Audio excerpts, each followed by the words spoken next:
नमस्कार मित्रों। जीवन में बहुत सारी मानसिक और शारीरिक बीमारियों का कारण उद्देश्य का न होना यही है। जब हम सुबह उठते हैं तब हमारे मन में सवाल उठते हैं कि कल हमने क्या किया था, आज हम क्या करने वाले हैं और कल कैसा होगा। जब आपके जीवन में कोई उद्देश्य न हो, कोई पर्पज़ न हो, तो आपका मन अस्थिर हो जाता है।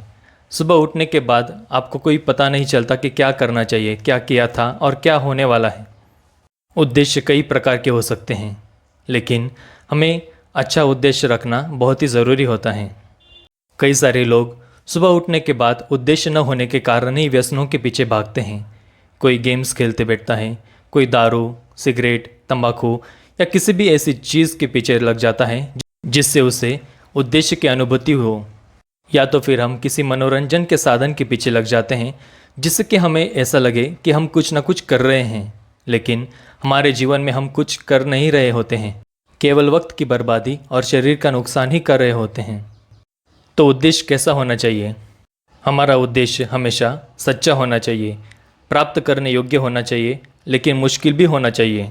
हमारे कुटुंब और समाज का विचार कर कर भी इस उद्देश्य को चुनना चाहिए। ऐसा नहीं है कि आप कोई उद्देश्य चुन ले और उसके लिए पूरी अपनी संपत्ति दांव पर लगा दी या कुटुंब का नुकसान कर दिया। ऐसा भी नहीं करना चाहिए।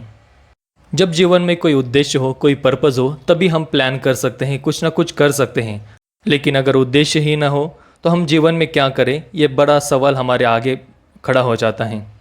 जीवन में डिप्रेशन, निराशा आने का बहुत बड़ा कारण उद्देश्य का न होना यही है।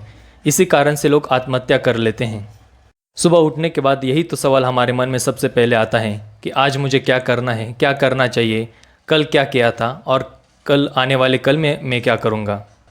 अगर सुबह उठने के बाद इन सभी सवालों का जवाब हमारे पास न हो तो हमारा मन निराशा से भर जाता है, डिप्रेशन आने लगता है, एंग्जाइटी होने लगती है, बहुत ही मुश्किल होती है।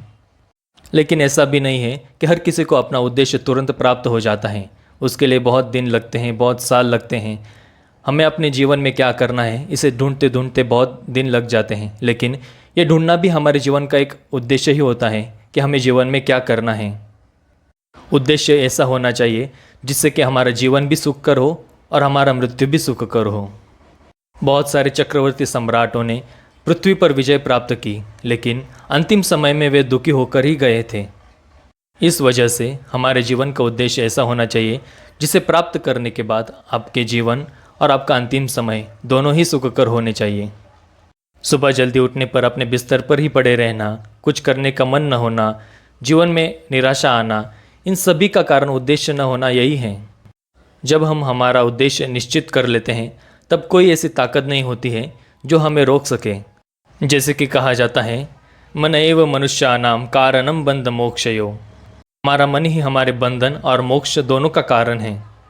हम सभी को हमारे जीवन के उद्देश्य की खोज करनी चाहिए और हमारे जीवन का उद्देश्य मिल जाने पर उसे पूरा करने के लिए दृढ़ निश्चय भी करना चाहिए। आपको ये वीडियो कैसी लगी मुझे नीचे कमेंट्स में ज़रूर बताइए। वीडियो देखने के लिए बहुत बहुत धन्यवाद। मिलते हैं अगली वीडियो में।